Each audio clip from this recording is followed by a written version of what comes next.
Hi, I'm Dr. Mike Evans, and today we're talking about low back pain, a problem that people often take care of themselves, but even then it's still one of the top two reasons people visit doctors, and responsible for up to 40% of all missed workdays. Okay, let me begin by giving you a bit of a mixed message. For most of us, back pain is actually not a, quote, disease. It's more part of the normal experience since we've walked on two legs.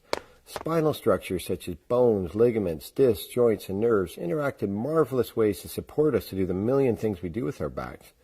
But occasionally this backfires and gives us what we call mechanical back pain. The severity of the pain, which can be extreme, does not always reflect the seriousness of the underlying problem, and the vast majority gets better by itself without medical intervention. On the other hand, we know that while it does get better, 30% of you have a recurrence in 6 months and 40% within a year. If this sounds familiar, it may be helpful to stop seeing your recurrent back pain as discrete events and more as a chronic vulnerability, that you need to create what I call a back resilience plan. Maybe learn some lessons from people who manage their chronic diseases well. They build a support team and reach out early when there's a problem. They make small changes and they focus on basics like managing stress, getting quality sleep, and keeping active. So let's start with the pain itself. Let's keep it simple and talk about two patterns. First is what we call back dominant pain. Most commonly, this pain radiates down the back to our butt and or around the hips. Some patients just have pain in the back, and others can sometimes feel the pain all the way down the leg. But it's the back pain that is dominant. Most of these patients get relief or aggravation of pain with particular movements or positions. For example, when they arch backwards or bend forwards. Typically, this kind of back pain comes and goes, or it comes in spasms as you move. In fact, back dominant pain is a good pain because there's no damage to the nerves or spinal cord, and no surgery is needed. The second pattern is leg dominant pain, and there are two common presentations. The first typically comes from a disc problem that puts pressure on the nerves in your back and it travels down the legs. This is often referred to as sciatica. When this nerve is compressed or irritated, we get pain down the leg, anywhere from below the buttock to the foot. There may be pain in the back as well, but this time the leg pain is dominant. It's a constant pain, but tends to feel better when we lie down. Sciatica often gets better by itself, but we may need to give you special advice or medications and sometimes imaging, especially if there are thoughts of surgery. So it's a good idea to talk to your care team if you have sciatica. The second presentation is a leg pain that predictably comes only when you stand or walk or run, and is relieved when you bend forward and especially when you sit. The pain can be anywhere in the leg, and patients describe a gradual worsening or heaviness in the legs as they walk, which causes them to stop.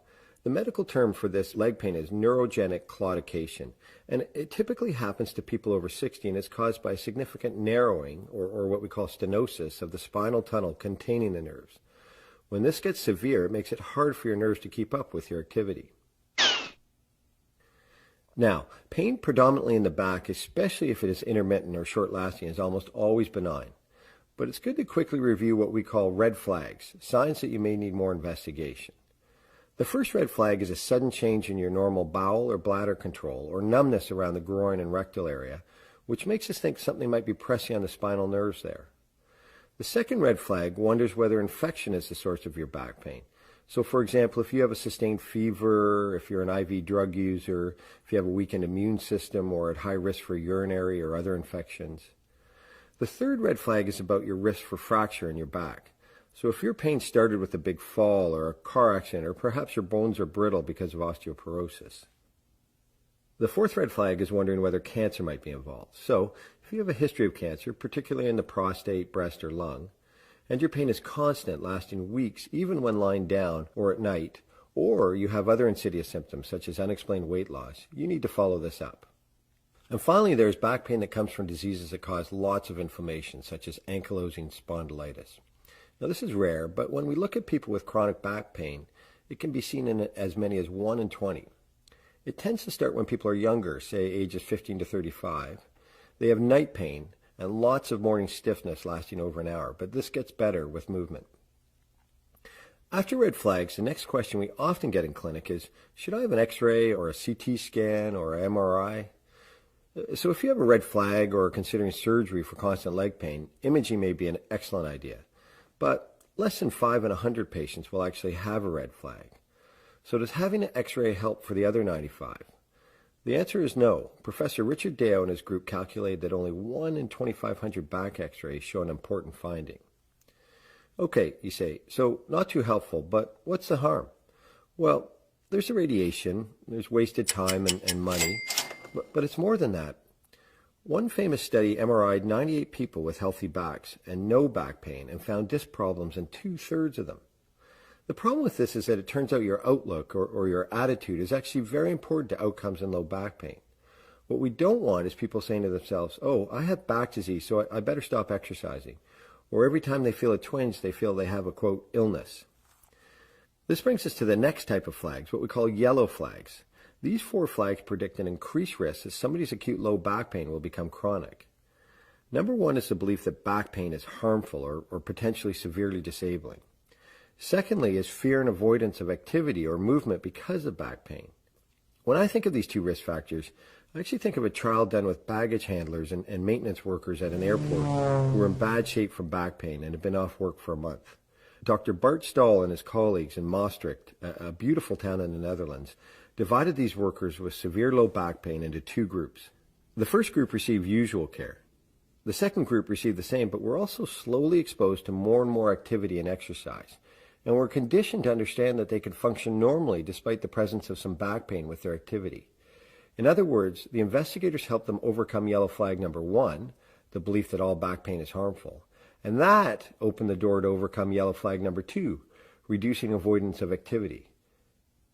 It was mind over matter. If the worker didn't mind some pain, the back pain actually didn't matter. The third yellow flag was a tendency towards low mood and isolation, which is so true of all chronic diseases. And the fourth yellow flag was a strong expectation that passive rather than active treatments will help, believing you just need to sit there and have therapists work on you rather than owning the fact that it's not just the therapists that need to do the work, you do too. So now you know what to watch for. Let's end with what works for back pain. Let's start with movement. Until the late 1990s, advice to rest was a common treatment approach for low back pain. The exact nature of the rest varied, but often it meant staying in bed full time. What we know now is that this actually makes people worse. Sometimes people with back pain do have to rest, so for example with more severe sciatica, but people who don't move at all do worse. Motion is lotion, and over-the-counter medications can really help, and I think one of the key ways these work is to reduce pain so that you can keep moving. Other things that have demonstrated effectiveness for pain relief include spinal manipulation, typically by a chiropractor or an osteopath, massage, and even acupuncture. These therapies combined with exercise can be considered active therapies and are often done by your local physiotherapist. Some exercise strategies may be effective once your pain is reduced, like Pilates or yoga, to improve your core or trunk strength, but the benefits are hard to prove in research trials. Treatments like spinal manipulation or acupuncture should not be done indefinitely. Most of the trials maxed out at 8 to 10 sessions and often less. If they don't work for you initially, more treatments will unlikely benefit. Two other approaches that have been proven to work, especially for more chronic back pain, are cognitive behavioral therapy, changing the way you think and therefore behave around low back pain, and being taken care of by what we call a multidisciplinary team, a team with different skill sets. We see this often in medicine. Complex problems seem to rarely find their solution in one place. Okay, let's step back and summarize. First, you need to know that the prognosis for acute low back pain is excellent. Only about 1/3 of patients with back pain seek medical care, so most improve on their own. Over time, up to 90% of patients we do see with acute low back pain recover.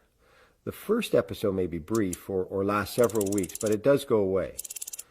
Unless there are red flags, these people do fine by acknowledging the pain but not focusing on it, by keeping moving and perhaps having some active therapy, but there is no need for x-rays or other imaging. Generally, less is more with this type of back pain. Although there is less high-quality data to support this, many patients often respond to small changes, such as modifying their workstations, taking breaks from sitting, or improving their posture. For those with chronic or recurrent pain, the outlook is still good.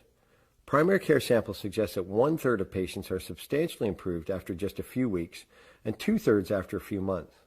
But with recurrent or chronic back pain, we both need to work a little harder to get you better. As I mentioned earlier, seeing this vulnerability and developing a resilience plan for your back that might include yoga or Pilates or specific exercises that fit with your back pain pattern Walking, reconsidering your attitudes, and having some people you can turn to early for active therapy can all help. So in the end, back pain is actually not that much different than a lot of things in life. Your mindset and daily habits are critical, and so is self-knowledge. Trying a few of the treatments we've discussed, knowing what works for you, knowing red flags and when you need to seek care, and finally understanding that movement is medicine. Thanks, and take care.